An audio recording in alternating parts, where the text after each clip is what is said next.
अच्छा, कल के लेक्चर में हम लोगों ने PHP इंस्टॉल की थी, नज़र आ रही है? PHP इंस्टॉल की थी और उसके बाद हम लोगों ने वेरिएबल को डिस्कस किया था कि वेरिएबल हम कैसे डिफाइन करते हैं और आउटपुट कैसे डिस्प्ले करवाते हैं PHP के अंदर, ठीक है। और ब्राउज़र के ऊपर आउटपुट हमने डिस्प्ले करवाया था, ठीक है। तो आज हम आगे स्टार्ट करते हैं।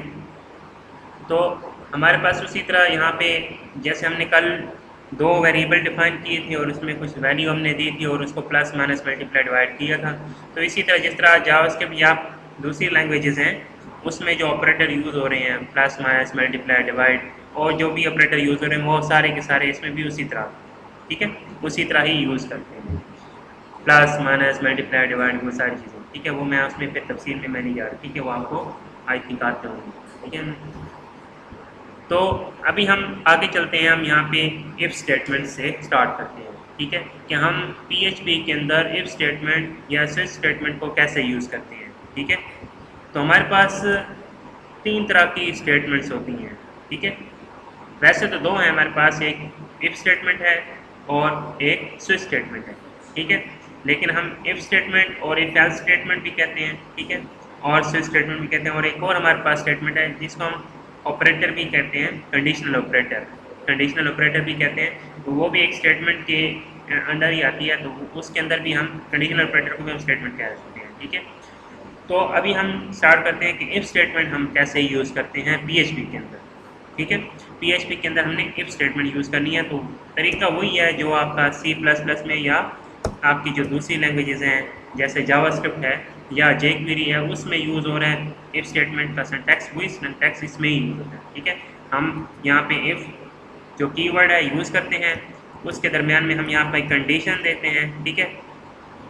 कंडीशन कोई भी होती है, ये अगर कंडीशन ट्रू है तो इफ़ स्टेटमेंट के बॉडी के अंदर आ जाते हैं, ठीक है। और अगर कंडीशन फॉल्स है तो ये इफ स्टेटमेंट एंड हो जाती है, ठीक है ना। जैसे हम यहाँ पे कहते हैं कि 5 ग्रेटर देन 2, कंडीशन ट्रू है ना, ठीक है। तो हम यहाँ पे इंटर करके यहाँ पे मैं इको करता हूँ, इको के 5 is greater than 2, greater than THAN 2, ठीक है, सेमी कॉलन। तो हमारे पास ये कंडीशन 5 ग्रेटर देन 2 ये कंडीशन ट्रू है। तो यहाँ पे लिखा हुआ आ जाएगा कि 5 इज़ ग्रेटर देन 2। मैं इसको ब्राउज़र के ऊपर चेक करता हूँ। तो हम ब्राउज़र के ऊपर जाते हैं और यहाँ पे हम लिखते हैं लोकल होस्ट, क्योंकि PHP का जो हमारे पास सिंटैक्स है या PHP के कोड को हमने रन करना होता है, तो हम यहाँ पे ब्राउज़र में आके लोकल होस्ट लिखते हैं। और लोकल होस्ट लिखने के बाद उस फोल्डर में जाते हैं जहाँ पे हमारे पास पेज बना हुआ है, हमने जो PHP का पेज बनाया हुआ है उस फोल्डर में जाते हैं, ठीक है। मैं उस फोल्डर में आया और मेरे पास फोल्डर के अंदर index.php के नाम से फाइल है, इसको मैंने रन किया। तो हमारे पास यहाँ पे देखते हैं क्या आंसर आता है। एरर आ रहा है क्योंकि मेरे पास XAMPP सर्वर स्टार्ट नहीं आई थी। मैं XAMPP कंट्रोल पैनल को ओपन करता हूँ, इसमें मैं अपाची को स्टार्ट करता हूँ, ठीक है। अपाची को फिलहाल स्टार्ट कर लेते हैं। तो अब मैं इसको रिफ्रेश करता हूँ तो ये हमारे पास आ रहा है 5 इज़ ग्रेटर देन 2। और अगर हमारे पास ये कंडीशन फॉल्स होती है, अगर 5 लेस देन 2 कहता हूँ, तो यहाँ पे कुछ नहीं है, ठीक है ना। तो ये हमारे पास इफ़ का सिंटैक्स है, ठीक है, वही सिंपल सिंटैक्स है जो हम C++ में यूज़ करते हैं, ठीक है। तो इसके अंदर अब यहाँ पे अगर कंडीशन फॉल्स है तो फिर क्या होगा, एल्स में आएगा, एल्स। और यहाँ पे हम कहते हैं echo 5 is not greater than या लेस देन या 2, यहाँ पे कहते हैं कि 2 इज लेस देन 5, 2 स्मॉल है ना, ठीक है। तो यहाँ पे ये कंडीशन फॉल्स होगी है, फॉल्स होने के बाद हमने मैसेज को डिस्प्ले कराना है कि हमने कहना है कि ये 2 जो है वो लेस देन है, ग्रेटर नहीं है, ठीक है। तो यहाँ पे मैसेज आएगा 2 इज लेस देन 5, ठीक है। तो ये इस तरह से हम इफ एल्स स्टेटमेंट को यूज़ करते हैं। और अगर हमने इसके अंदर फिर कोई कंडीशन यूज़ करनी हो तो फिर दोबारा से हम एल्स और फिर इफ़ और यहाँ पे कंडीशन को यूज़ करते हैं। जैसे मैं कहता हूँ कि 5 इज़ ग्रेटर देन 2, ठीक है। तो यहाँ पे ये आ जाएगा, या फिर मैं यहाँ पे कहता हूँ कि इज़ ग्रेटर देन 5, ठीक है। तो यहाँ पे मैसेज मैं लिख देता हूँ कि 10 इज़ ग्रेटर देन 5, ठीक है, समझ आ गई है। या फिर मैं अब वेरिएबल के थ्रू करता हूँ, यहाँ पे मैं एक वेरिएबल डिफाइन करता हूँ $मार्क्स, ठीक है, is equal to 90।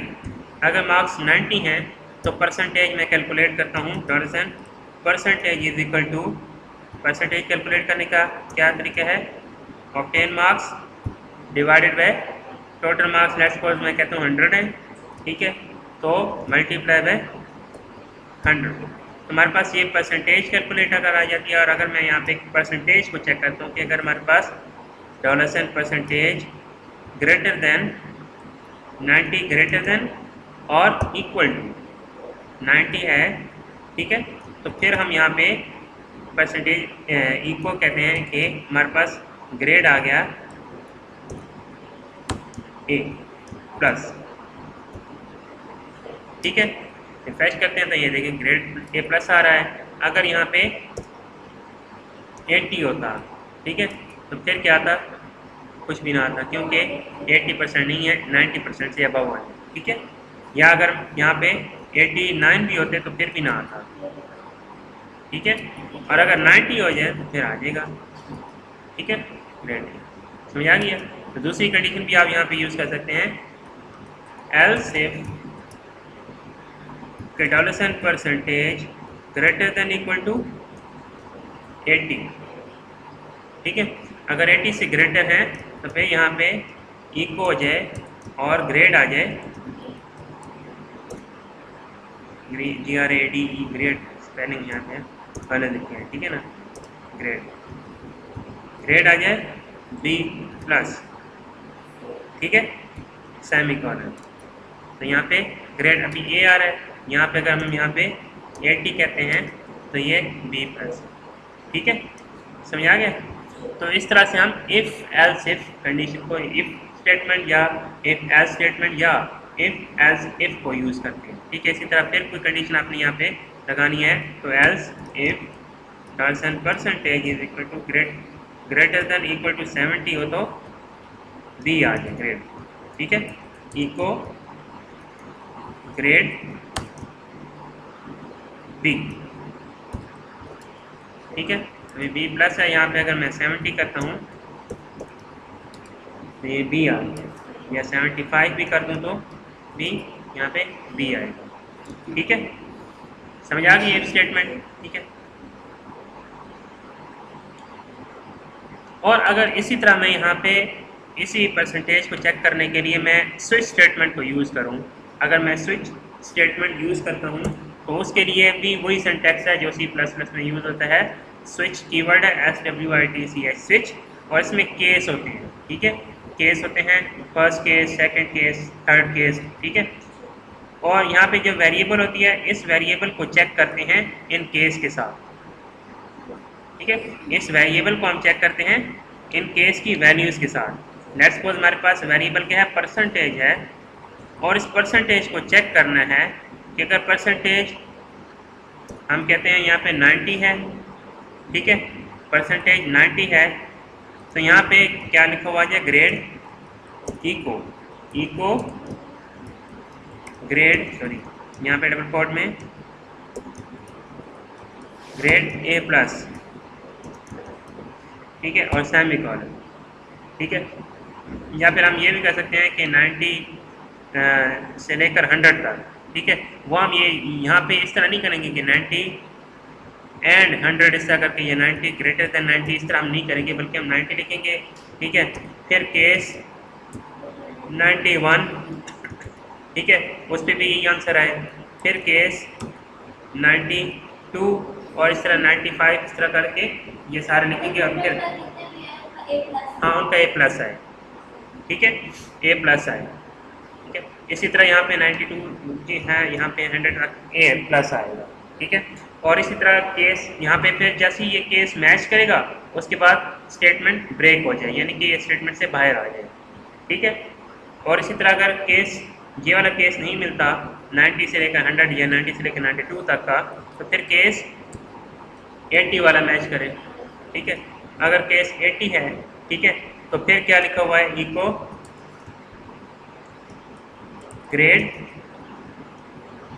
B plus, ठीक है, और सेमीकोलन, और इसके बाद आ जाए ब्रेक। ठीक है, और अगर कोई भी केस मैच नहीं होता तो फिर ये डिफॉल्ट में आएगा। ठीक है, इको फिर, ठीक है, या लिखें ट्राई अगेन। ठीक है, ये ट्राई अगेन आ रहा है क्योंकि 75, ठीक है ना, 75 है। अगर यहाँ पे 85 होता तो फिर देखते हैं क्या आएगा। 85 वाला कोई है नहीं ना, यहाँ पे मैच ही नहीं हुआ, 80 है। ठीक है, तो यहाँ पे अगर हम केस 85 भी कर देंगे तो फिर यहाँ पे बी प्लस। ठीक है, समझ आ गई है। तो ये हमारे पास केस मैच करने का, स्विच स्टेटमेंट को यूज़ करने का तरीका है। ठीक है, समझ आ गई यहाँ तक। अब यहाँ पे अगर हम एक और कंडीशन मैच करते हैं कि हमारे पास ये नंबर है, लेट्स सपोज ये नंबर है, और इस नंबर को हम डिवाइडेड बाय 2 करते हैं, तो फिर क्या होगा, अगर आंसर 0 आता है तो फिर क्या होगा, क्या होगा, नंबर क्या होगा, हैं? जब नंबर को हम 2 पर डिवाइड करें और आंसर अगर 0 आए तो फिर वो वाला नंबर क्या होता है, हैं? अगर आंसर 0 आए तो फिर वो वाला नंबर क्या होता है, इवन नहीं होता, इवन होता है ना। जब अगर आंसर 0 आए, 2 पर डिवाइड करें और आंसर 0 आए तो वो नंबर कौन सा आता है, इवन होता है। ठीक है, और अगर 1 आए, ठीक है, तो फिर वो कौन सा नंबर होता है, ऑड नंबर होता है। ठीक है, तो यहाँ पे हम लिखेंगे ऑड, ठीक है, और ब्रेक। ठीक है, और यहाँ पे डिफॉल्ट में लिखते हैं number neither even nor odd. ठीक है, तो अभी 85 है, तो 85 क्या है, ऑड है। ठीक है, अगर 84 होगा तो फिर क्या होगा, इवन होगा। ठीक है, समझ आ गई है। इवन ऑड की, इवन ऑड भी हम यहाँ पे चेक कर सकते हैं। इसके अलावा और भी आप कंडीशन, जो भी आपकी कंडीशन बनती होगी, आपने यहाँ पे इफ एल्स कंडीशन या स्विच स्टेटमेंट में आपने कंडीशन को चेक कर रहे हैं, स्टेटमेंट। ठीक है, स्विच स्टेटमेंट यही वाली कंडीशन, अगर हम स्विच स्टेटमेंट की बजाय एक और हमारे पास कंडीशनल ऑपरेटर होता है, उसके थ्रू चेक करें कि मेरे जी RES में ये जा रहा है ना, ये वाली वैल्यू RES में आ रही है, रिजल्ट RESULT। कुछ भी वेरिएबल तो अपनी मर्जी है ना, आपकी मर्जी है। वेरिएबल वैसे ऐसा होना चाहिए कि मीनिंगफुल हो, पता चले कि वेरिएबल का मतलब क्या है। मैंने RES लिखा, RES नहीं लिखना, रिजल्ट पूरा लिखना है। ठीक है, रिजल्ट को मैं चेक कर रहा हूँ कि अगर रिजल्ट इक्वल टू 0 है, ठीक है। कंडीशनल ऑपरेटर का पता है कौन सा होता है, कंडीशनल ऑपरेटर होता है में क्वेश्चन मार्क और कॉलन। ठीक है, यहाँ पे कंडीशन होती है, चेक होती है। ठीक है, कि यहाँ पे मैं कंडीशन चेक करता हूँ, कंडीशन अगर ट्रू है तो क्वेश्चन मार्क के बाद वैल्यू आएगी, और कंडीशन अगर फॉल्स है तो कॉलन के बाद वैल्यू आएगी। ठीक है, अब कंडीशन में यहाँ पे चेक कर रहा हूँ कि हमारे पास जो रिजल्ट है वो अगर इक्वल टू 0 है। ये कंडीशन है कि रिजल्ट में जो वैल्यू आ रही है वो 0 के अगर इक्वल है तो फिर क्या आ जाए, फिर क्या आ जाए, इवन। फिर लिखा हुआ आ जाए इवन, और अगर ये वाली कंडीशन फॉल्स है तो फिर क्या लिखा हुआ आ जाए, ऑड।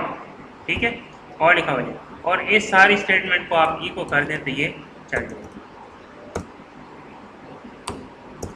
इको। ठीक है, इस सारी स्टेटमेंट को आप इको कर दें तो ये चल जाए इवन है। ठीक है, अगर यहाँ पे मैं लिखता हूँ 45 तो 45 इवन है तो ये इवन, ऑड है तो ऑड है। जी हाँ, ये कंडीशनल ऑपरेटर है ना। कंडीशनल ऑपरेटर क्या है हमारे पास?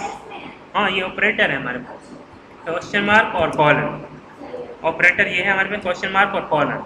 ठीक है, अगर क्वेश्चन मार्क के बाद वाली वैल्यू कौन सी आएगी? जब यहाँ पे कंडीशन ट्रू होगी। ये वाली जो कंडीशन है, ये कंडीशन जब क्या होगी? ट्रू होगी। ये कंडीशन ट्रू होगी तो क्वेश्चन मार्क के बाद जो वैल्यू है वो आएगी। अगर ये कंडीशन फॉल्स है तो कॉलन के बाद जो वैल्यू होगी वो आएगी। ठीक है, कंडीशन क्या है हमारे पास?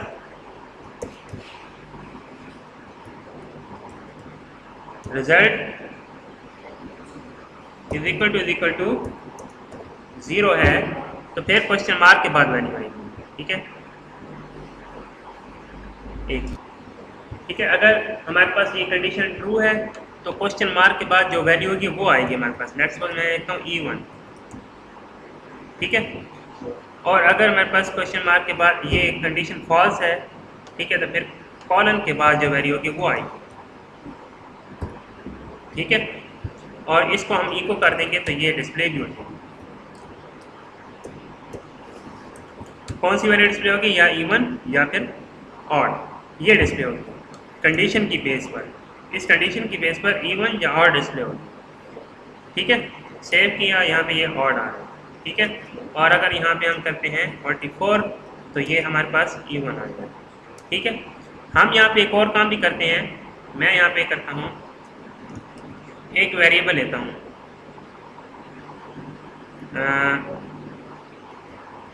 टेम्प। ठीक है, एक वेरिएबल मैंने लिया टेम्प। इसमें क्या है? 0 है। ठीक है, इसमें क्या है? 0 है। मैं कहता हूँ कि अगर नंबर जो ये मेरे पास आ रहा है, ये वाला नंबर अगर इवन है तो टेम्प में 0 रहे, टेम्प वेरिएबल में 0 रहे। अगर नंबर क्या है? इवन है। अगर नंबर इवन है तो टेम्प वेरिएबल में 0 ही रहे। ठीक है, और अगर नंबर ऑड है तो टेम्प वेरिएबल में 1 लिखा हुआ है। ठीक है, तो यहाँ पे क्या मैंने ये जो नंबर है, इस नंबर को मैंने यहाँ पे चेक किया, रिजल्ट में यहाँ पे कंडीशन में चेक किया कि अगर रिजल्ट में 0 आ रहा है तो temp is equal to, temp के अंदर क्या आ जाए? अगर इवन है तो 0 आ जाए और अगर ऑड है तो 1 आ जाए। ठीक है, हम यहाँ नंबर चेक हो रहा है ना, नंबर को चेक करें कि नंबर इवन है या ऑड है। अगर नंबर इवन है तो रिजल्ट में 0 आएगा, और चेक होगा कि 0 है तो 0 टेम्प में 0 आ जाएगा। ठीक है, और अगर रिजल्ट क्या है? वो फॉल्स है, ये कंडीशन फॉल्स है, तो इसका मतलब है कि नंबर ऑड है। ठीक है, और नंबर ऑड है तो टेम्प में क्या आ जाएगा? 1 आ जाएगा। तो ये 1 आ जाएगा। यहाँ पे इको करके अगर आप टेम्प करेंगे $TEMP टेम्प, ठीक है, तो यहाँ पे ये 0 आ रहा है क्योंकि नंबर क्या है? इवन, ऑड है। ऑड है तो 0 आ रहा है, और अगर इवन हो, इवन है तो 0 आएगा, ऑड है तो 1 आएगा। ठीक है ना, समझ आ गई है कंडीशनल ऑपरेटर की। कंडीशनल ऑपरेटर हम वैसे नॉर्मली इसी तरह यूज़ करते हैं इन कंडीशंस के लिए कि अगर वैल्यू ये है तो इस वेरिएबल में ये वाली वैल्यू आ जाए, अगर वैल्यू ये है तो इस वेरिएबल में ये वाली वैल्यू आ जाए। ठीक है, जैसे यहाँ पे कि अगर नंबर इवन है, ठीक है, नंबर इवन है तो टेम्प में 0 आ जाए, अगर नंबर ऑड है तो टेम्प में 1 लिखा हुआ आ जाए। ठीक है, और अगर आगे चल के हम इसको कहीं पे यूज़ कर सकते हैं। ठीक है, समझ आ गई है।